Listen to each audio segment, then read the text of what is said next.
Dumelang, greetings, Kochai, and welcome to yet another episode of the Get Involved and Level Up podcast, proudly brought to you by Services SETA. I cannot believe we finally made it to episode 10, so I highly implore you to go back to check out all the other content we have posted, just to ensure that we are giving you everything you need to become the better version of yourself. Now, today, I'm chatting to someone extremely important. I know I've said that in every episode, but this time I'm actually being serious. This is the gentleman that is the engine of Services SETA. When I say CFO, I know you're awake. No pressure for him, but he joins us today in studio to talk to us a little bit about how SETA is able to ensure that all the funding is given to the right people, to ensure there's credibility and that invoices are processed smoothly. He's also joining me in studio today as a fellow Limpopian. I know I'm always going to rep my people. Mr. Matsebe, thank you so much for your time. A very good afternoon to you. Good afternoon. Yes. Let's talk about the title, CFO. When many people hear CFO, they probably think it's a stressful job. What does your day in the life of Mr. Matsebe look like? When we say the life of a CFO, what does that look like?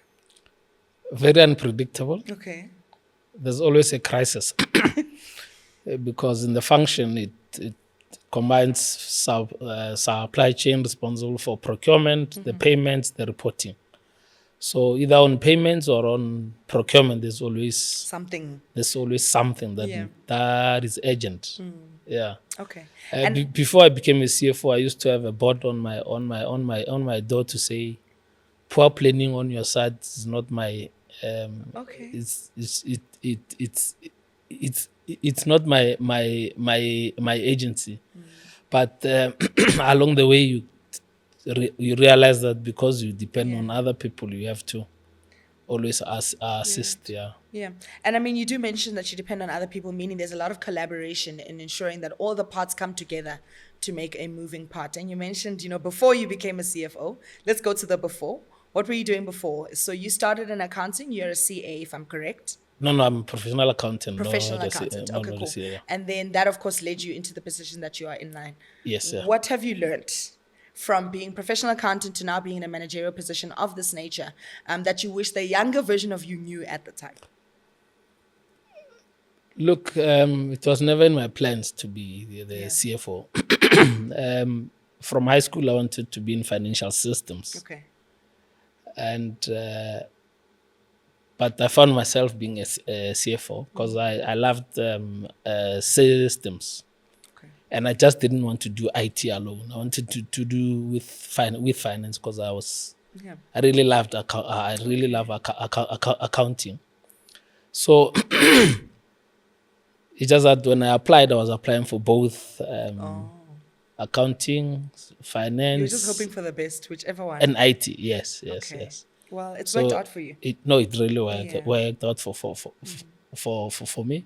And it was not much of a transition because it's something that I loved as well. I just wanted the combination with systems as well. Yeah. So I started as an intern at one of the CETAs. I'm basically a product of an internship. Then I moved to an administrator, a finance controller, procurement officer. Yeah. Okay. Until I became a senior manager financial management, then ultimately the CFO. Amazing. Yeah. So it sounds like a progressive journey that you've gone through all the steps that you needed to. Yeah. Let's talk about, just the division's role, specifically finance, in ensuring that Services SETA kind of fulfills their mandate. How important is the finance division? It's very important in that it's an enabler and at the same time a guardian at the same time. It's an enabler and a guardian at the same time because we're responsible for procurement, which must be at the right time. We're also responsible for paying and then responsible for reporting. Yeah. And in all the three stages, you need to ensure compliance with legislation. Yeah.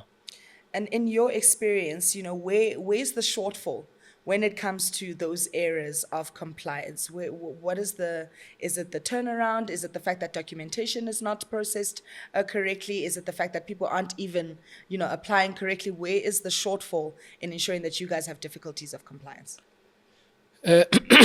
In any legislation, there's room for for emergencies, right?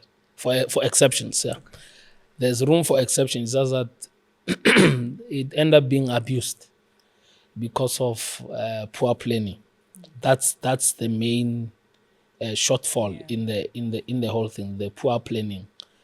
It from procurement, be it in the payments, even in the reporting. If we can just get the reporting right, I think all will be well, because if we plan better, we have enough time to do everything and rectify. Yeah. But if we wait for the last minute, everything becomes a crisis. Then we can at the end of the day let everything be an emergency. So you end up being a bad cop to say, but unfortunately this time we cannot. Yeah. Maybe let's defer it to tomorrow. Okay.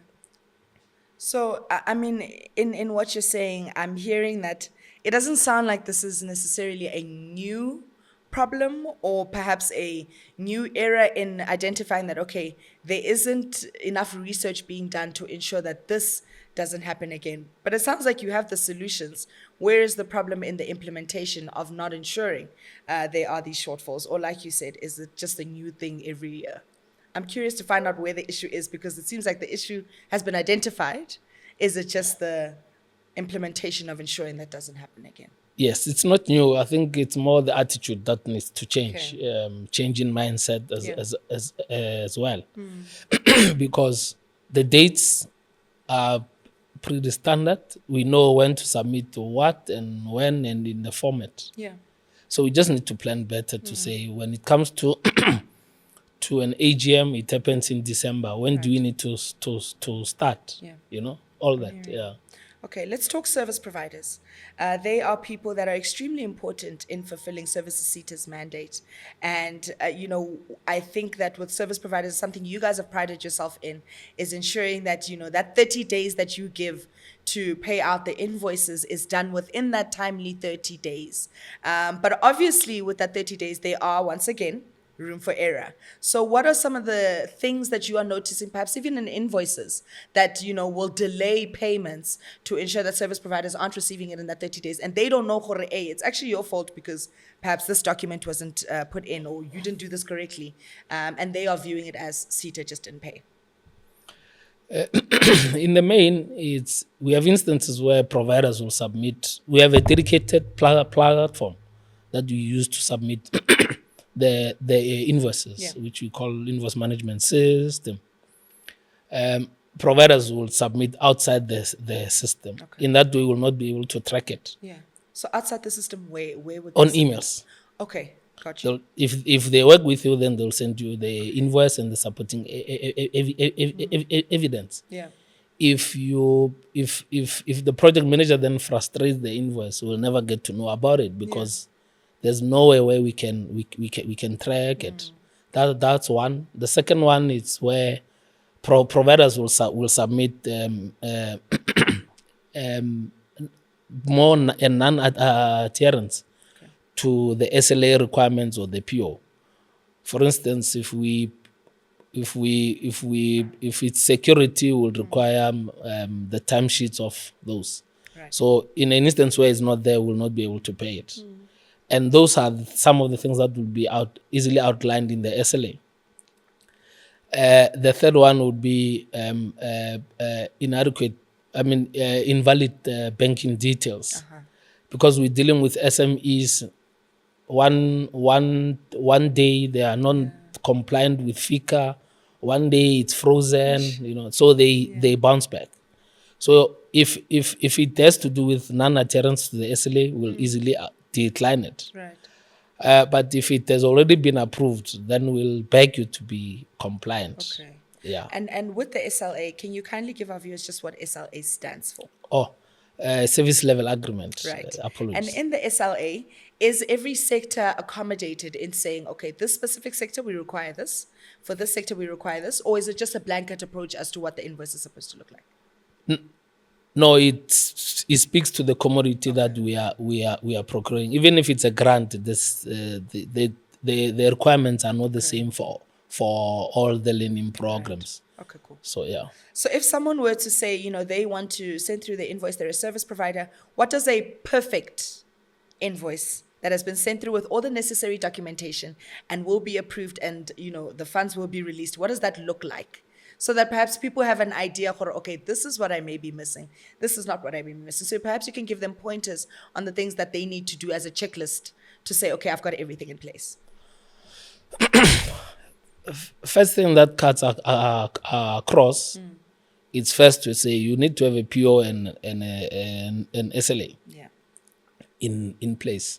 Don't settle get worked over the phone. There need to be a written agreement. That's one. In that, then we need the valid banking details. Proof of evidence that the work was delivered. Those are the main 4 things. And depending on the service, it will differ from one service to another. But the PO will outline the evidence that is applicable for that PO. In a case of a service level agreement, the service level agreement as well will outline the timing and the evidence required for each. Noted. And when we talk about the IMS, which is Integrated Management System, you briefly touched on it before. Invoice Management System. Let's talk about that. How does it help streamline your processes as Services SETA? And what can service providers know about it in order to be able to use it better? It helps us to monitor and track on the time it takes us to be able to pay an invoice. It tracks from on submission until the last release. So it also assists to communicate with the providers in cases there are issues with their submission. Yeah. Okay, I was going to ask that question as a follow-up, is that does it flag you to say, oh, hey, by the way, this is missing in order to proceed to the next step? Yes, it does. Yeah. Fantastic. So, but we have to fit it in as role players at different stages. Oh. It also tells you this is where it is for someone external, and then for internal it counts down to say you are now at day 20 left with 10 days. So you see it on both sides, it's being monitored, which Yes. I think is quite helpful for internal and external. And of course, for employers or those submitting invoices, what do you think they can do to speed up the process of the invoice? Or, I mean, if I have done it within that 30 days, is there any way I can speed it up? Or, I should be waiting for that 30-day lapse? If the evidence is well organized, we don't wait for the 30 days. We even do it within 15 days because it contributes towards our BE score. All right. I want to briefly talk about something that I've had a difficult time understanding. That's PFMA. Is it the PFMA? Can you Yes. briefly explain the acronyms to Services SETA, guys? There are so many. Okay. PFMA. Can you explain briefly to me what that is and how it functions? Okay, PFMA it stands for Public Finance Management Act. Okay. It's a legislation around financial management. Okay. It covers from your revenue, which is the income. In our case, we call it revenue because it's not like we are selling. It covers your revenue, your expenses, how you should need to manage your revenue, how you need to manage your expenses, how you need to manage your liabilities, and how you must manage your assets. Yeah. And how do you manage the strictness of that compliance? Because I can assume there would be shortfalls of transparency with many people, not necessarily telling the truth as to where the money is going to go. How do you ensure that you are checking and ensuring there's compliance throughout all of those? From our side, we've developed checklists, which basically they were from the treasury, but we have customized them to meet our needs. And non-compliance it's not negotiable. So the colleagues are aware of what needs to happen, what they need to attach, and then they complete the checklist to say, I've looked at it.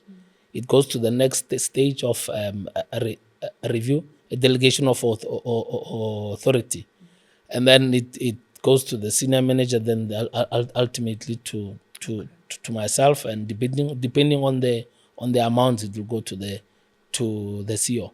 But we have extracted the requirements from those, so that everyone, before they even verify, that consciousness to say, I've reviewed, and this is my recommendation. Yeah. And in terms of compliance and governance, what measures have you put in place to ensure that all the things that you speak of are being implemented in the right way, where there is credibility and transparency and efficacy throughout all of it? Our SOP are reviewed on an annual basis. Not that legislation changed, but the way we do things change, and also we need to incorporate in improvements. So first thing first, on an annual basis, when we start with the year, we review the job specs, so that people are aware of what is expected of them. Then we move to the performance agreement for that specific year. Then we do the SOPs. Then on a monthly basis, we have a tracker, which covers the deliverables for each and every function, from financial management, supply chain, and also grant disbursement. So on a monthly basis, before we compile our reports for the CEO, we go through that tracking tool, which outlines all what is required. Basically, we're treating each and every month as if it's a financial year. So how are you coping with the influx of that? Because if you are treating every month like it's a financial year, that would mean strict checking. That would mean fine-tooth comb through everything. How are you coping with the influx of that? Or is that perhaps where there's another shortfall, in that the capacity, there's not enough capacity? No, there is capacity. We have a system that is really assisting us, an ERP. So each and every transaction, it's supported by the evidence. We attach it immediately as we transact. Okay. So at month end, is just to pull them through, Gotcha. and to save them. And then on a quarterly basis, then the senior managers will go through the information, just to make sure that everything is in order. Yeah. And we prepare the financial statements on a quarterly basis.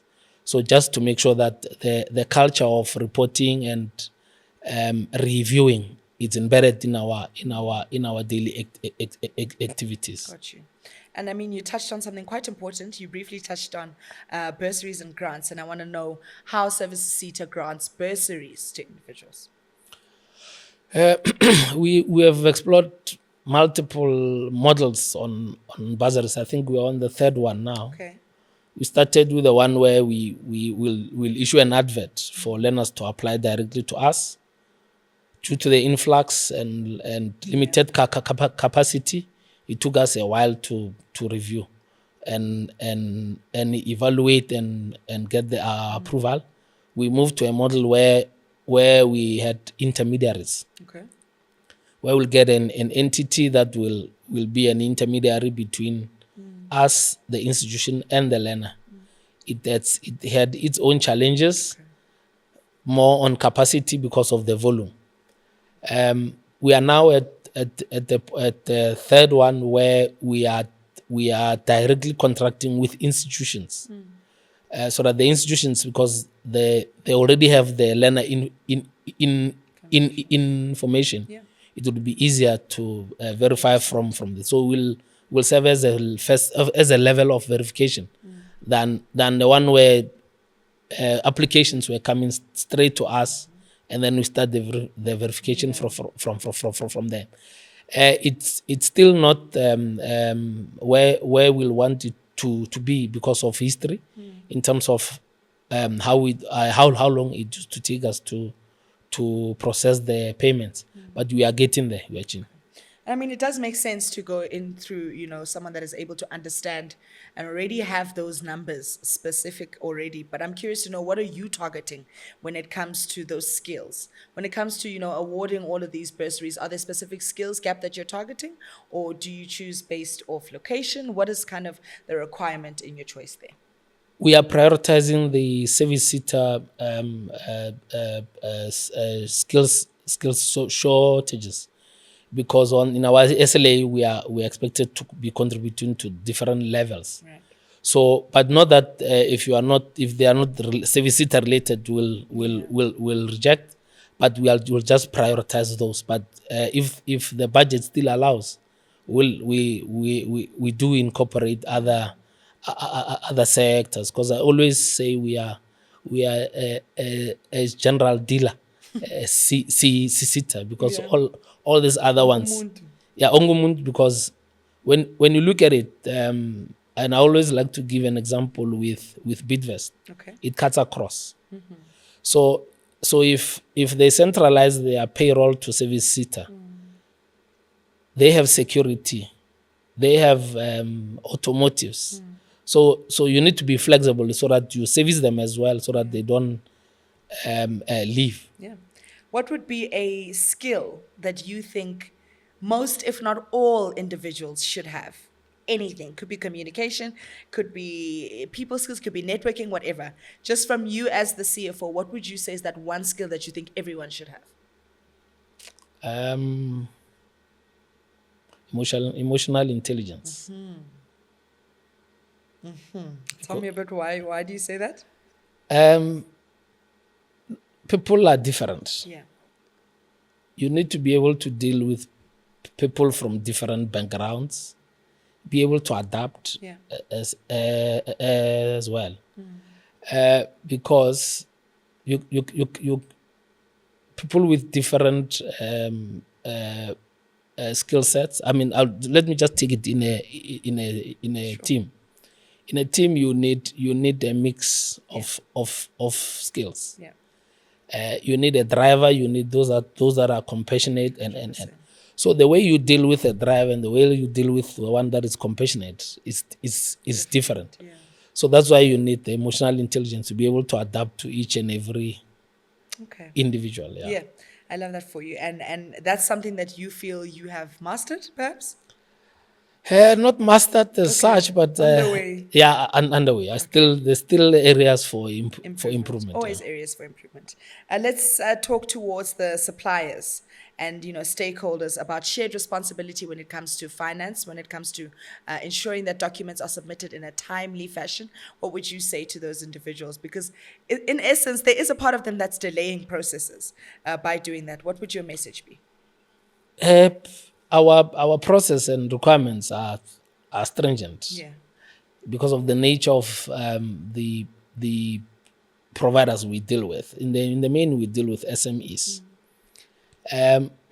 One thing that we also need to just improve on is on the capacitation, because what we have realized as well is, as SETAs, we require different things. We do things differently. Someone who had implemented grants before and not with Services SETA, they need a capacitation so that they can be inducted in how we do the things. It's a process that we recently introduced in our process, especially within the invoice processing team. That at the beginning, as soon as a provider is onboarded meaning after the project has commenced, we need to reach out to explain to the provider our requirements, because yes, we can say we need a recon, but the format of the recon and the understanding, it's totally different from one to another. So we need to just improve on those so that we can be able to capacitate them and reduce their frustration. Yeah. All right. And in terms of, financial literacy, is this being provided just in terms of, being able to handle those funds? I think it's one thing for us to be able to, submit an invoice, receive the funds, but it's the handling of those funds. And I think it goes back to transparency. Is financial literacy something that is promoted or offered through Services SETA? Not that we have it, but as part of our requirements, as you apply for grants, what we look at your financial viability and your how you manage your funds and the success of your previous projects. Okay. But I think it's something that we can really look into. I think so And too. with the relationship we have with different banks, we should be able to Should to be something assist that on you that. can work on. Yeah, it's And let's something talk to- yeah. future plans, in terms of innovation and ensuring that we also keep up with the digital age. What are some of the things that you guys are doing to ensure that in the future there's one progression but two transparency across the board when it comes to the likes of compliance, especially in the finance division? We are looking at automating our verification process in its entirety. That's one. We are also looking into automating our procurement, the whole procurement process. And then the third one is just the improvement on our invoice management system. On the issue of automation, because of the nature of the providers we deal with, actually we had wanted to automate, but there was a pushback to say the system is consuming too much data. Okay. So now you tend to say, okay, if it's consuming too much data, how do we then accommodate them? And isn't that the job of the system to consume the data? It is, but now they're saying we don't have much money to, Okay. So, but when you really look at it, it's more of a change management. Yeah. I think it's something that we also need to improve on when we change systems, the change management element, so that we can advocate for the benefits than the receivers feeling that it's more of a additional burden on their side, because they also complain that but I'm expected to work up front and you pay me after, but you keep on adding all these requirements. But the automation was also going to assist in terms of the turnaround time, to say if an invoice, a tenant's register comes, look at the following fields, calculate and let's move. Yeah. But that's where we just need to improve in terms of the change management as well. Yeah, to advocate for the benefits than really dealing with them right at the end of the of the process. I'm curious to know when, go into automation, I already think about, the digital age that we are living in now. What does that mean for job creation then? Because if automated, you would need less people to be conducting some of the processes that are happening right now. What do you think about that? What do you think about the fact that, with technology being used as something to speed up processes, which is good, it also means that there will be a shortfall when it comes to, the physical jobs that people need to do, because you won't need as many people to do that. Yes, we will not need as many as we have now, but it will be for us to now reskill them. Reskill them to still be incorporated within the value chain, and also with the system. Not that they will require the same number, but you'll still need someone to be verifying at the high level to say, is the system really processing as it's supposed to? Okay. So ever hauna cheleta hauna budget wena CEO fe o reng? I don't tell. So you just agreed. I don't budget. Way. All we can do is reprioritize. Yeah. Okay. That's the buzzword. We reprioritize. Yeah, guys. Okay. If they say there's no budget, just remember that. Is that they will reprioritize and see what they can do. Yeah. Unfortunately, our director says we've run out of time. So thank you so much for your time, Mr. Tsheola Matsebe. He is CFO at Services SETA, really ensuring that invoices are made on time, ensuring that there are no delays, and ensuring that all processes are done in a manner that is as smooth as possible. Thank you so much for your time. Thank you for the invitation. Welcome back to the Get Involved and Level Up podcast. Now, before the break, I mentioned that we would be chatting to someone who puts the strategy into implementation. We briefly spoke about how bursaries are given in the Services SETA, and today we are joined by someone who is a product of exactly that bursary. Her name is Alfonz Fernandez. She is many things. She's also the Chief Marketing Officer of FBA, one of her NGOs, and of course, she joins us today as a student who is continuously learning and becoming a part of the sector that's building the future in her own right. Alfonz, a very good afternoon to you, and thank you so much for coming to join us. Oh, thank you so much for having me. Yeah. I just briefly mentioned that you are CMO, so that's Chief Marketing Officer Yes. of a NGO. Tell us a little bit about that and why you began on that journey. So the NGO that I work for is called Faculty of Best Advisory, aka FBA. Yeah. What we essentially do, our main goal is to bridge the gap of provision of information. Okay. And the reason why I got into this is honestly from my own personal experience. So when I had started off my university and tertiary education, I felt so lost. I felt so confused trying to gravel the technology of how systems work in the city. Coming from the Eastern Cape region, we don't really work a lot with technology. And when approaching the FBA, they had a similar background to me. And we sort of connected over the fact that they were doing something to bridge this gap for other people. That it didn't end up just being something that we would leave people to be in this gap that they're facing. Absolutely. So what we do is we offer a bunch of programs. The programs range from grade 8 up until you finish your university. Okay. With your grade 8s and grade 9s, they essentially get some career guidance. You know, what subjects, you might know what career you want to go into, but you have no idea what subjects are required to get into those careers. So we just guide them on those subjects. And then we also offer an application drive. With the application drive, it applies for your grade 11s to matrics. So a big common issue is that application drives don't explicitly explain to you how to apply. Yeah. What do you need? What is it that you need to apply at? So what we essentially do is we create a platform for students to send us their information and we apply on their behalf into the universities, just to bridge that gap, as I'm saying, of the information that lacks between the youth of South Africa and what is actually needed to make something of yourself, put yourself in the economy. And then we don't stop at the university applications. We go on to offer a mentorship program.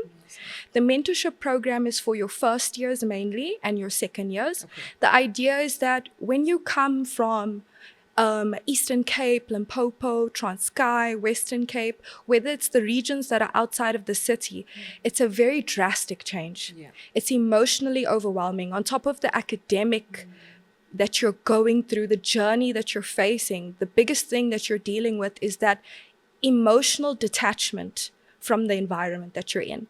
So the mentorship program essentially allows them to have a mentor that would assist them throughout their first year and actually can carry your mentor on until your third year, until you finish your degree. Your mentor can be someone who can go from your first year experience into someone who takes you into your third year and the working environment. Love it.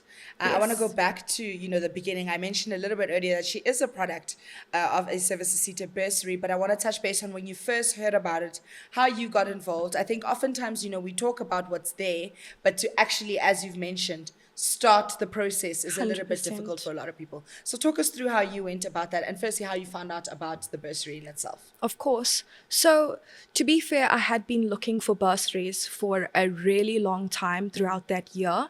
And I had family, I had support. So, how I found out about Services SETA bursary is my uncle, Olwetu Mdudi, had seen a poster. And the poster essentially laid out that Services SETA's bursary for that year application drive had opened. It had detailed information of an email address of where you can essentially email to get information. My uncle had emailed on my behalf and he had said, is the application process still opened? They then responded and they gave me it's like application forms to fill out. And I went to Postnet, I printed out the papers, I filled them in, I scanned it, and then I emailed back. About 2 weeks later, I heard a response that I qualified for the bursary. So the bursary was specific for a region. Okay. So my bursary applied specifically to the Bizana region. Right, and that's within the Eastern Cape. 100%. So that's also a true benefit that helped me, is that when I was looking for bursaries, it was so hard to find a bursary that catered for me. You know, it's coming from the area that I come from, but I'm not black, I'm not white, I'm not colored, I'm mixed race. I can't find myself placing, and a lot of the bursary requirements require race. Right. They require specific specifications. And what really brought me to the Services SETA is that they were looking for an area that was underdeveloped. The main focus wasn't what you looked like. It wasn't necessarily anything other than where do you come from. The area that you come from is a targeted area of underdevelopment. And because you come from that area, we recognize that there's a potential for you to get skills, upskilled. And obviously what played a bigger role is on me as well. I mean, I pushed hard in school. I made sure I got the grades that I needed. I had matriculated with 4 distinctions and 2 Bs and 1 C. So I put in the work. And it's because I put in the work, I was able to also be recognized. So it's a catch-22. It takes both sides to put in the effort 100%. for you to be seen. Absolutely. So you learn about this learnership towards the end of your first year program? Yeah. So very fortunate for you. I know. And then thereafter, it has managed to carry you through your undergrad. You also went on to further your studies. Let's talk a bit about that and what it is that you did study. You know, interesting that you did mention that specific point. To be honest, another specific thing that I really appreciated about the Services SETA bursary that made all the difference in my life is that the requirements were not based off how I could benefit them. It was based off how I could be benefited. I mean, I was halfway through my studies. Most bursaries give you that program where they say you need to either have completed your first year or you need to be at the beginning of your first year or in matric. I didn't have to deal with any of those complications. And essentially that really helped me push through. So with my undergrad, I had done a BA Law, majoring in anthropology and Portuguese. I completed that on record time. And then I completed a 2-year LLB stream to join for my completion to become part of the Lawyers Association. And currently right now I'm doing an LLM dissertation in cyber law, and all of that is actually being funded by Services SETA. I love that. So, I want to say shout out to Services SETA, but I also want to say a huge shout out to you. You know, thank clock you. it, because it really is working hard. And I think it's so important to give back to people that are, you know, willing to put in the work. And it sounds like you're willing to put in the work. And I love that, you know, throughout your whole degree, it's something that has been funded. What would you say is something that you would instill in other people to encourage them to, 1, look for the bursary, but 2, to apply for the bursary? You know, if you don't take that first step, and it's never going to be the right time. A lot of people wait for the right time. I don't know what they're waiting for. Because time waits for no one. So you might be waiting, but the clock is moving. And I think the biggest lesson I might have learned is not to be afraid to make mistakes. Because when you are afraid to make mistakes, you're afraid to take that step forward. Because, and I'm a perfectionist, so that was something I really had to learn to do, is that step out of this, making it always perfect, making it always right, but just taking that first step. And whether it doesn't work out or it does work out, I took that step and it's leading me closer to the direction that I'm walking in. And it's the courage to take that step. 100%. And absolutely investing yourself in that. And I think I commend you for that.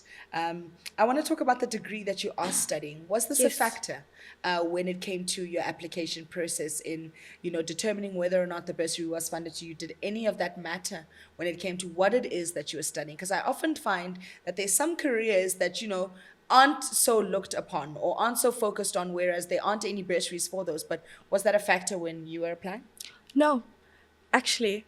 I mean, it's funny. I was actually thinking about this and I was like, I love the fact that it's not limited to certain careers and certain fields. I mean, when Service SETA funded me, it was really open range. I was not, and it's good that you mentioned this because, to be honest, a lot of bursaries are very specific. Yeah. They're either funding only accounting or business or engineering. They're very specific because the specifics allow them to benefit back. So we're not going to fund you if your skill is not going to help us. Whereas with Service SETA, it's like in any skill development that you get, you're improving the economy of the country. So it doesn't matter where you are. There's a way that we can upskill you, whether it's at the technicons, it's at your universities.